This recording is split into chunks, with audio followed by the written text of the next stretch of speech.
Exercise 1. Hello, William. This is Amber. You said to phone if I wanted to get more information about the job agency you mentioned. Is now a good time? Hi, Amber. Yes, fine. So the agency I was talking about is called Bankside. They're based in Docklands. I can tell you the address now, 497 East Side. OK, thanks. So is there anyone in particular I should speak to there? The agent I always deal with is called Becky Jameson. Let me write that down. Becky... Jameson. Jameson.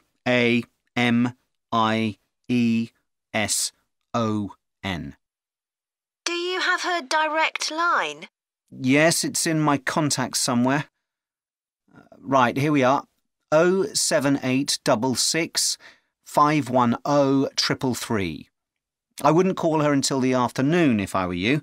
She's always really busy in the morning trying to fill last-minute vacancies. She's really helpful and friendly, so I'm sure it would be worth getting in touch with her for an informal chat. It's mainly clerical and admin jobs they deal with, isn't it? That's right. I know you're hoping to find a full-time job in the media eventually, but Becky mostly recruits temporary staff for the finance sector, which will look good on your CV. And generally pays better too. Yeah, I'm just a bit worried because I don't have much office experience. I wouldn't worry. They'll probably start you as a receptionist or something like that. So what's important for that kind of job isn't so much having business skills or knowing lots of different computer systems. It's communication that really matters, so you'd be fine there. And you'll pick up office skills really quickly on the job. It's not that complicated. OK, good. So how long do people generally need temporary staff for? It would be great if I could get something lasting at least a month. That shouldn't be too difficult. But you're more likely to be offered something for a week at first, which might get extended. It's unusual to be sent somewhere for just a day or two. Right. I've heard the pay isn't too bad. Better than working in a shop or a restaurant. Oh, yes, definitely. The hourly rate is about £10, $11 if you're lucky. That's pretty good. I was only expecting to get £8 or £9 an hour. Do you want me to tell you anything about the registration process? Yes, please. I know you have to have an interview. The interview usually takes about an hour, and you should arrange that about a week in advance. I suppose I should dress smartly if it's for office work. I can probably borrow a suit from Mum. Good idea. It's better to look too smart than too casual. Will I need to bring copies of my exam certificates or anything like that? No, they don't need to see those, I don't think. What about my passport? Oh, yes, they will ask to see that. OK. I wouldn't get stressed about the interview, though. It's just a chance for them to build a relationship with you, so they can try and match you to a job which you'll like. So there are questions about personality that they always ask candidates, fairly basic ones, and they probably won't ask anything too difficult, like what your plans are for the future. Hope not. Anyway, there are lots of benefits to using an agency. For example, the interview will be useful because they'll give you feedback on your performance so you can improve next time. And they'll have access to jobs which aren't advertised. Exactly. Most temporary jobs aren't advertised. And I expect finding a temporary job this way takes a lot less time. It's much easier than ringing up individual companies. Yes, indeed. Well, I think I've covered everything. Exercise 2. Good morning. My name's Erica Matthews, and I'm the owner of Matthews Island Holidays, a company set up by my parents. Thank you for coming to this presentation, in which I hope to interest you in what we have to offer. We're a small family-run company, and we believe in the importance of the personal touch. So we don't aim to compete with other companies on the number of customers. What we do is build on our many years' experience, more than almost any other rail holiday company, to ensure we provide perfect holidays in a small number of destinations, which we've got to know extremely well. I'll start with our 6-day Isle of Man holiday. This is a fascinating island in the Irish Sea, with Wales to the south, England to the east, Scotland to the north, and Northern Ireland to the west. Our holiday starts in Heysham, where your tour manager will meet you. Then you'll travel by ferry to the Isle of Man. Some people prefer to fly from Luton instead, and another popular option is to go by train to Liverpool and take a ferry from there. You have 5 nights in the hotel, and the price covers 5 breakfasts and dinners and lunch on the 3 days when there are organised trips. Day 4 is free, and most people have lunch in a cafe or restaurant in Douglas. The price of the holiday includes the ferry to the Isle of Man, all travel on the island, the hotel, and the meals I've mentioned. Incidentally, we try to make booking our holidays as simple and fair as possible, so unlike with many companies, the price is the same whether you book 6 months in advance or at the last minute, and there's no supplement for single rooms in hotels. If you make a booking, then need to change the start date, for example because of illness, you're welcome to change to an alternative date or a different tour for a small administrative fee. Okay, so what does the holiday consist of?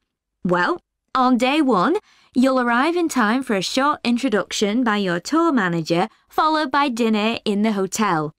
The dining room looks out at the river, close to where it flows into the harbour, and there's usually plenty of activity going on. On day 2, you'll take the coach to the small town of Peel, on the way calling in at the Tynwald exhibition. The Isle of Man isn't part of the United Kingdom, and it has its own parliament called Tynwald. It's claimed that this is the world's oldest parliament that's still functioning, and that it dates back to 979. However, the earliest surviving reference to it is from 1422, so perhaps it isn't quite as old as it claims. Day 3, we have a trip to the mountain Snaefell. This begins with a leisurely ride along the promenade in Douglas in a horse-drawn tram. Then you board an electric train which takes you to the fishing village of Laxey. From there, it's an 8-kilometre ride in the Snaefell Mountain Railway to the top. Lunch will be in the cafe, giving you spectacular views of the island. Day 4 is free for you to explore, using the pass which we'll give you. So you won't have to pay for travel on local transport or for entrance to the island's heritage sites.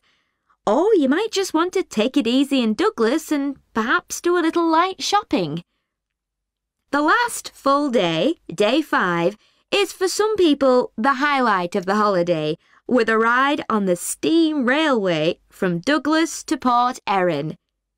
After some time to explore, a coach will take you to the headland that overlooks the Calf of Man, a small island just off the coast. From there, you continue to Castletown, which used to be the capital of the Isle of Man and its medieval castle. And on day 6, it's back to the ferry, or the airport if you flew to the island, and time to go home. Now, I'd like to tell you a bit more. Exercise 3. Ed, how are you getting on with the reading for our presentation next week? Well, OK, Ruth, but there's so much of it. I know. I hadn't realised birth order was such a popular area of research. But the stuff on birth order and personality is mostly unreliable. From what I've been reading, a lot of the claims about how your position in the family determines certain personality traits are just stereotypes, with no robust evidence to support them. OK, but that's an interesting point. We could start by outlining what previous research has shown. There are studies going back over 100 years. Yeah, so we could just run through some of the typical traits. Like the consensus seems to be that oldest children are generally less well-adjusted because they never get over the arrival of a younger sibling. Right, but on a positive note, some studies claim that they were thought to be good at nurturing. Certainly in the past, when people had large families, they would have been expected to look after the younger ones. There isn't such a clear picture for middle children, but one trait that a lot of the studies mention is that they are easier to get on with than older or younger siblings. Generally eager to please and helpful, although that's certainly not accurate as far as my family goes. My middle brother was a nightmare, always causing fights and envious of whatever I had. As I said, none of this seems to relate to my own experience. I'm the youngest in my family, and I don't recognise myself in any of the studies I've read about. I'm supposed to have been a sociable and confident child who made friends easily, but I was actually terribly shy. Really? That's funny. There have been hundreds of studies on twins, but mostly about nurture versus nature. There was one on personality which said that a twin is likely to be quite shy in social situations because they always have their twin around to depend on for support. My cousins were like that when they were small. They were only interested in each other and found it hard to engage with other kids. They're fine now, though. Only children have had a really bad press. A lot of studies have branded them as loners who think the world revolves around them because they've never had to fight for their parents' attention. That does seem a bit harsh. One category I hadn't considered before was children with much older siblings. A couple of studies mentioned that these children grow up more quickly and are expected to do basic things for themselves, like getting dressed. I can see how that might be true, although I expect they're sometimes the exact opposite, playing the baby role and clamouring for special treatment. What was the problem with most of these studies, do you think? I think it was because, in a lot of cases, data was collected from only one sibling per family, who rated him or herself and his or her siblings at the same time. Some of the old research into the relationship between birth order and academic achievement has been proved to be accurate, though. Performances in intelligence tests declined slightly from the eldest child to his or her younger siblings. This has been proved in lots of recent studies. Yes, although what many of them didn't take into consideration was family size. The more siblings there are, the likelier the family is to have a low socio-economic status, which can also account for differences between siblings in academic performance. The oldest boy might be given more opportunities than his younger sisters, for example. Exactly. But the main reason for the marginally higher academic performance of oldest children is quite surprising, I think. It's not only that they benefit intellectually from extra attention at a young age, which is what I would have expected. It's that they benefit from being teachers for their younger siblings by verbalising processes. Right. And this gives them status and confidence, which again contributes in a small way to better performance. So, would you say sibling rivalry has been a useful thing for you? I think so. My younger brother was incredibly annoying, and we fought a lot. But I think this has made me a stronger person. I know how to defend myself. We had some terrible arguments, and I would have died rather than apologise to him. But we had to put up with each other, and most of the time we coexisted amicably enough. Yes, my situation was pretty similar. But I don't think having two older brothers made me any less selfish. I was never prepared to let my brothers use any of my stuff. That's perfectly normal, whereas sometimes...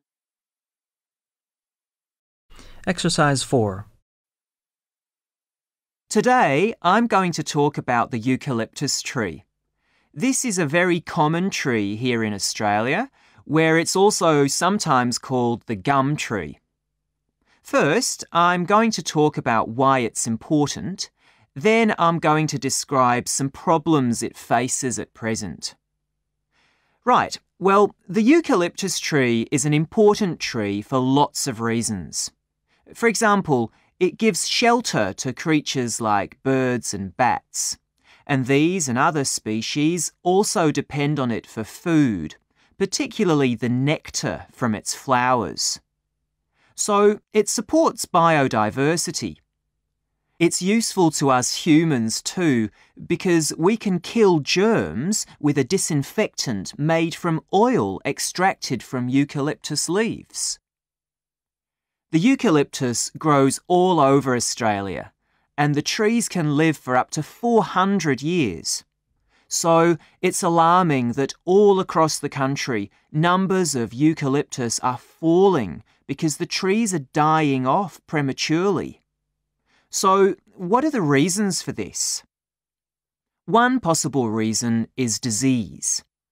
As far back as the 1970s, the trees started getting a disease called Mundula yellows. The tree's leaves would gradually turn yellow, then the tree would die. It wasn't until 2004 that they found the cause of the problem was lime, or calcium hydroxide, to give it its proper chemical name, which was being used in the construction of roads. The lime was being washed away into the ground and affecting the roots of the eucalyptus trees nearby. What it was doing was preventing the trees from sucking up the iron they needed for healthy growth. When this was injected back into the affected trees, they immediately recovered. But this problem only affected a relatively small number of trees.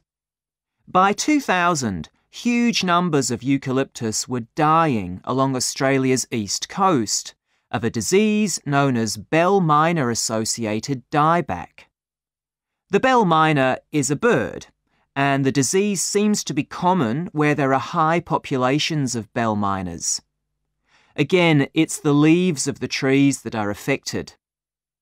What happens is that insects settle on the leaves and eat their way round them, destroying them as they go, and at the same time they secrete a solution which has sugar in it. The bell miner birds really like this solution, and in order to get as much as possible, they keep away other creatures that might try to get it.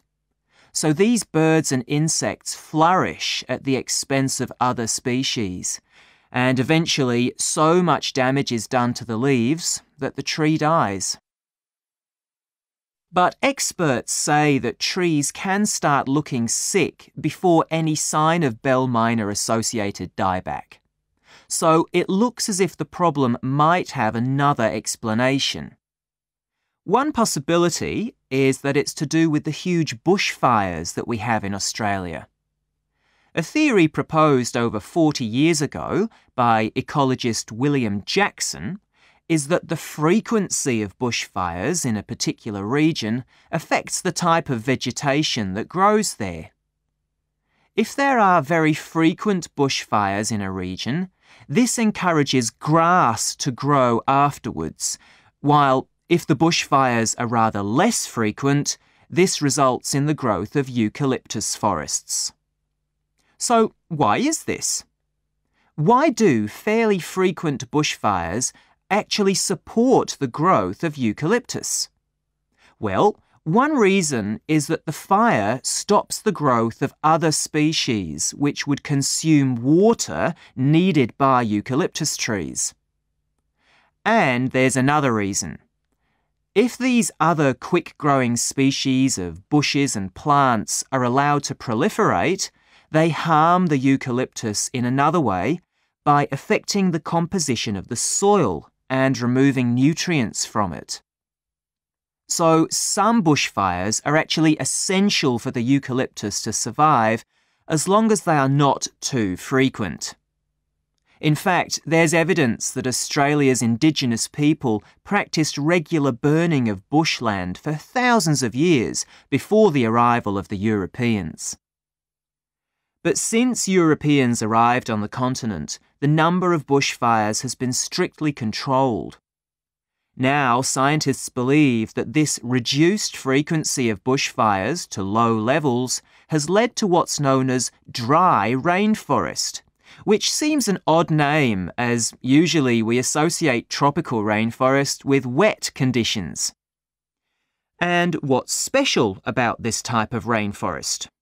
Well, unlike tropical rainforest, which is a rich ecosystem, this type of ecosystem is usually a simple one. It has very thick, dense vegetation, but not much variety of species. The vegetation provides lots of shade. So one species that does find it ideal is the bell myna bird, which builds its nests in the undergrowth there. But again, that's not helpful for the eucalyptus tree. Exercise 5. Good morning. You're through to the Tourist Information Office. Tim speaking. How can I help you? Oh, hello. Could you give me some information about next month's festival, please? My family and I will be staying in the town that week. Of course. Well, it starts with a concert on the afternoon of the 17th. Oh, I heard about that. The orchestra and singers come from the USA, don't they? They're from Canada. They're very popular over there. They're going to perform a number of well-known pieces that will appeal to children as well as adults. That sounds good. My whole family are interested in music. The next day, the 18th, there's a performance by a ballet company called Eustatis. Sorry? The name is spelt E-U-S-T-A-T-I-S.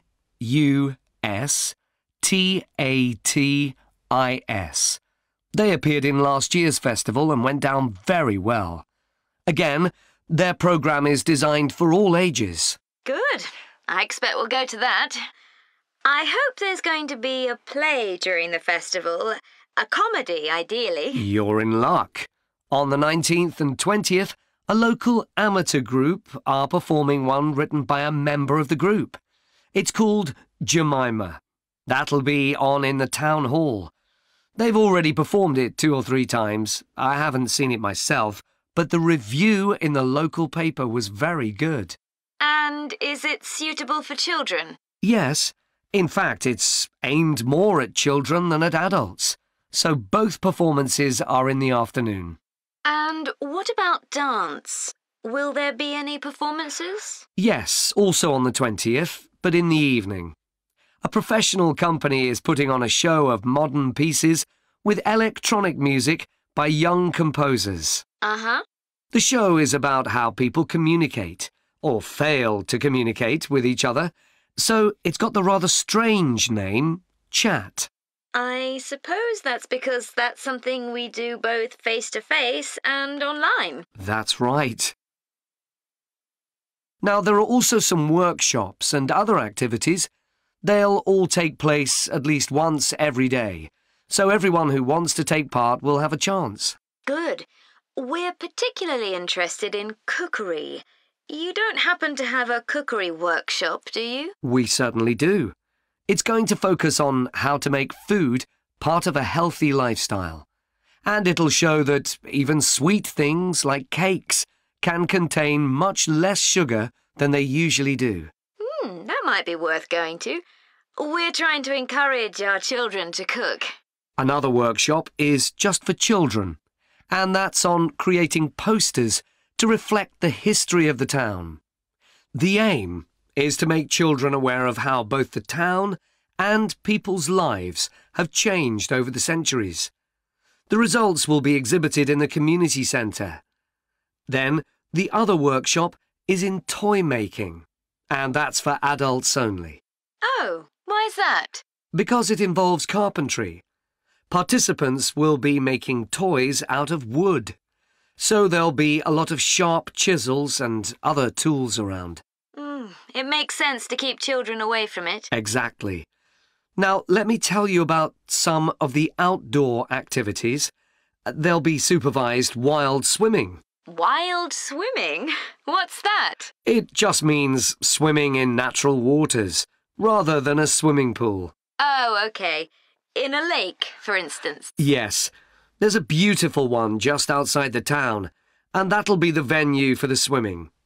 There'll be lifeguards on duty, so it's suitable for all ages.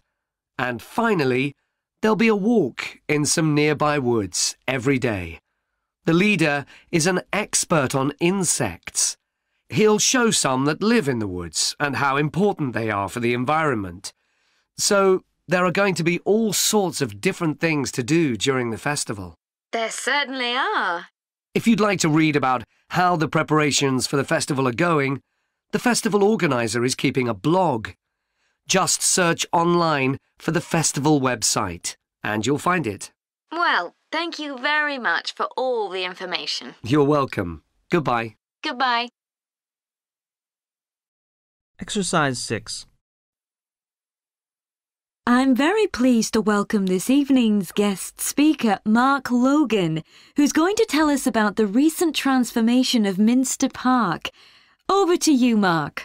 Thank you. I'm sure you're all familiar with Minster Park.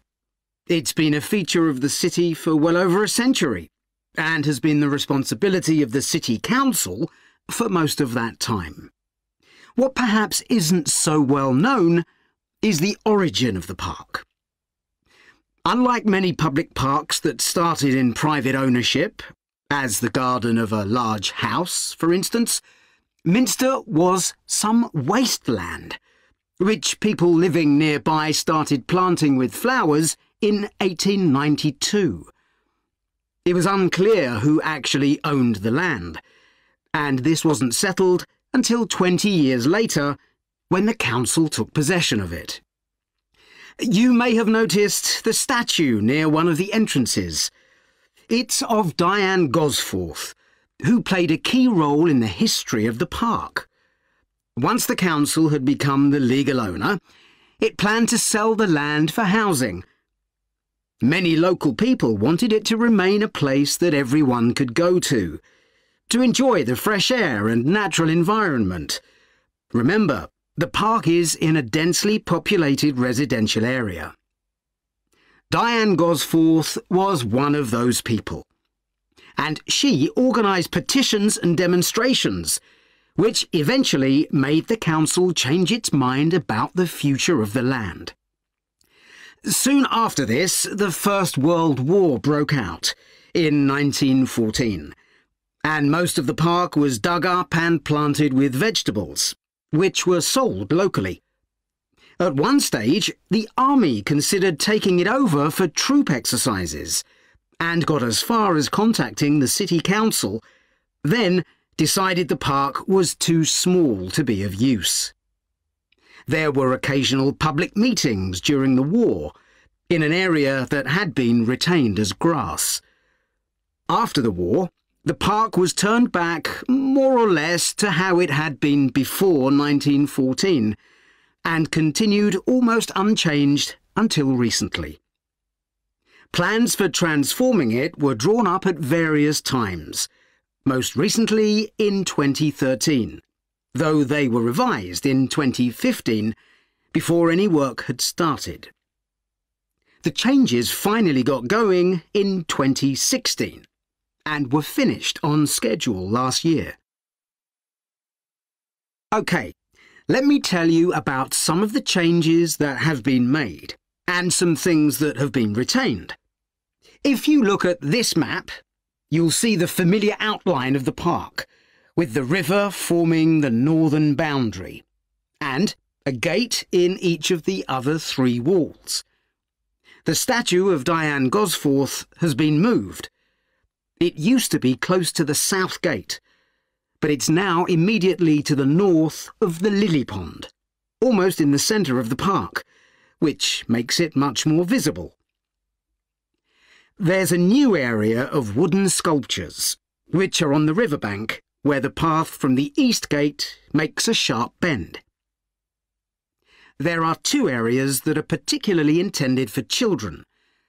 The playground has been enlarged and improved, and that's between the river and the path that leads from the pond to the river. Then there's a new maze, a circular series of paths separated by low hedges. That's near the west gate. You go north from there towards the river and then turn left to reach it. There have been tennis courts in the park for many years, and they've been doubled, from 4 to 8. They're still in the southwest corner of the park, where there's a right-angle bend in the path. Something else I'd like to mention is the new fitness area.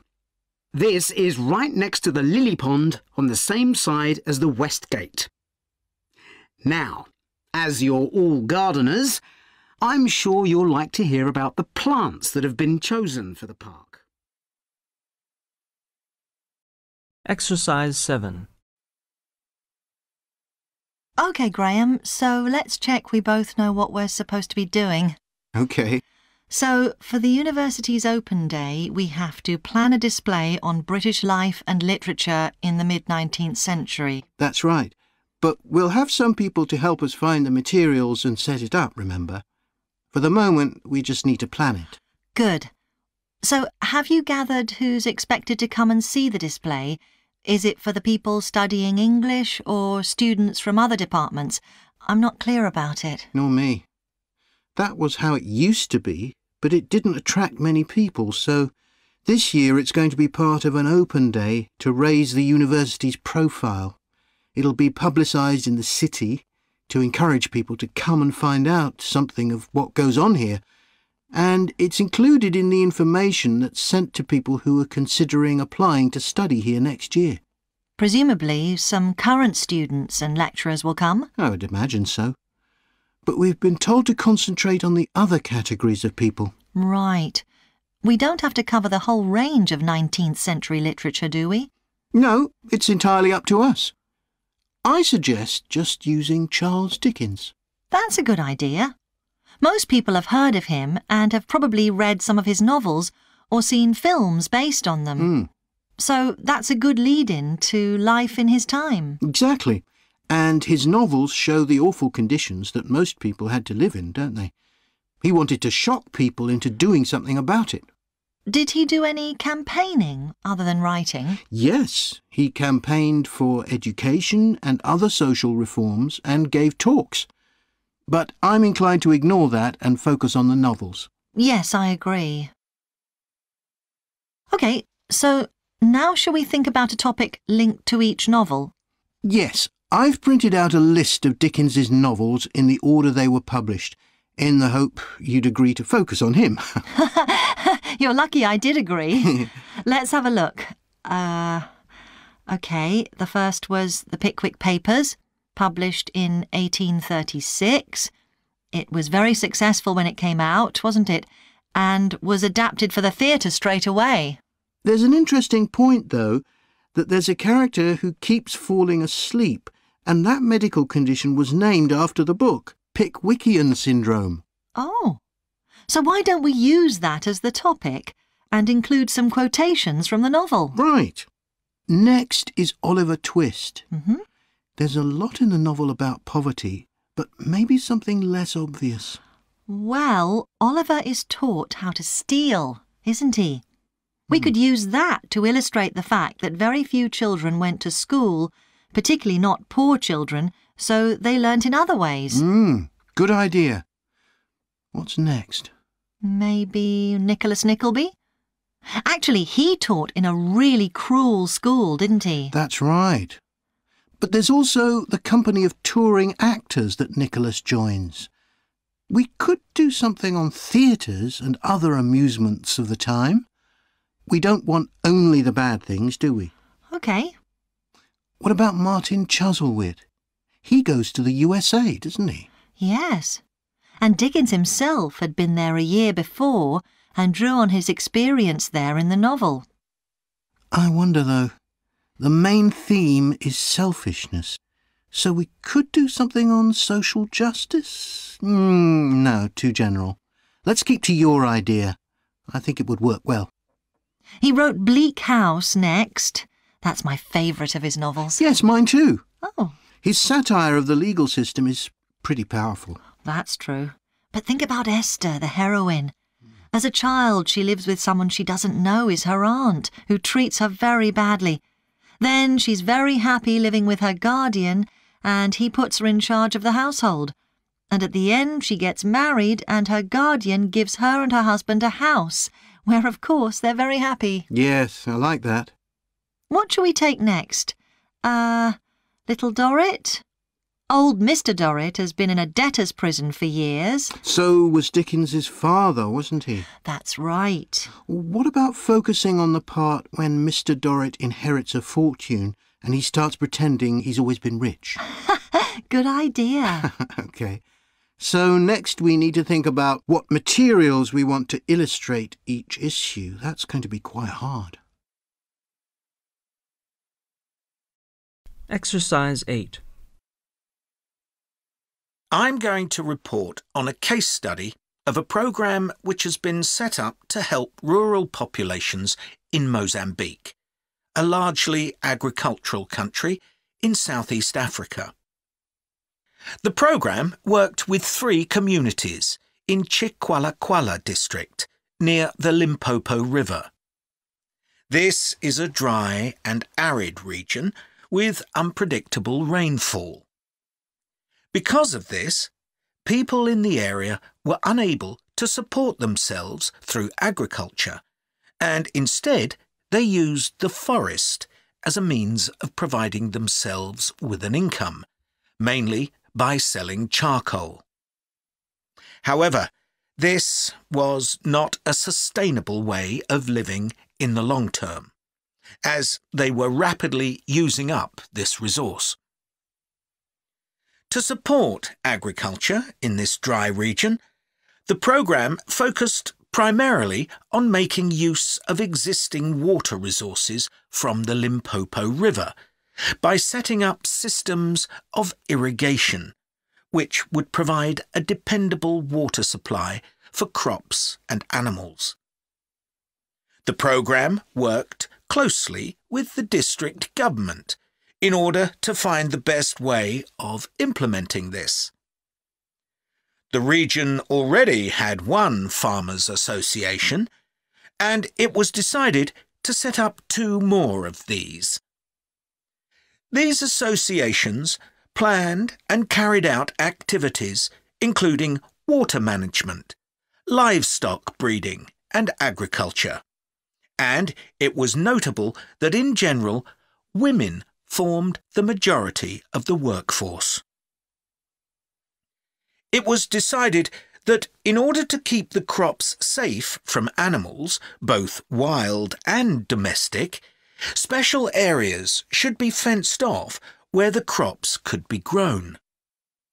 The community was responsible for creating these fences, but the program provided the necessary wire for making them.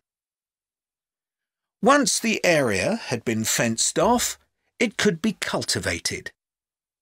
The land was dug so that vegetables and cereals appropriate to the climate could be grown, and the program provided the necessary seeds for this. The program also provided pumps so that water could be brought from the river in pipes to the fields. However, the labour was all provided by local people, and they also provided and put up the posts that supported the fences around the fields. Once the program had been set up, its development was monitored carefully. The farmers were able to grow enough produce not just for their own needs, but also to sell. However, getting the produce to places where it could be marketed was sometimes a problem, as the farmers did not have access to transport, and this resulted in large amounts of produce, especially vegetables, being spoiled. This problem was discussed with the farmers' associations, and it was decided that in order to prevent food from being spoiled, the farmers needed to learn techniques for its preservation. There was also an additional initiative that had not been originally planned, but which became a central feature of the program. This was when farmers started to dig holes for tanks in the fenced-off areas, and to fill these with water and use them for breeding fish, an important source of protein. After a time, another suggestion was made by local people which hadn't been part of the programme's original proposal, but which was also adopted later on. They decided to try setting up colonies of bees, which would provide honey both for their own consumption and to sell. So, what lessons can be learned from this program? First of all, it tells us that in dry, arid regions, if there is access to a reliable source of water, there is great potential for the development of agriculture. In Chiqualaquala, there was a marked improvement in agricultural production, which improved food security and benefited local people by providing them with both food and income. However, it's important to set realistic timelines for each phase of the programme, especially for its design, as mistakes made at this stage may be hard to correct later on. The programme demonstrates that sustainable development is possible in areas where there is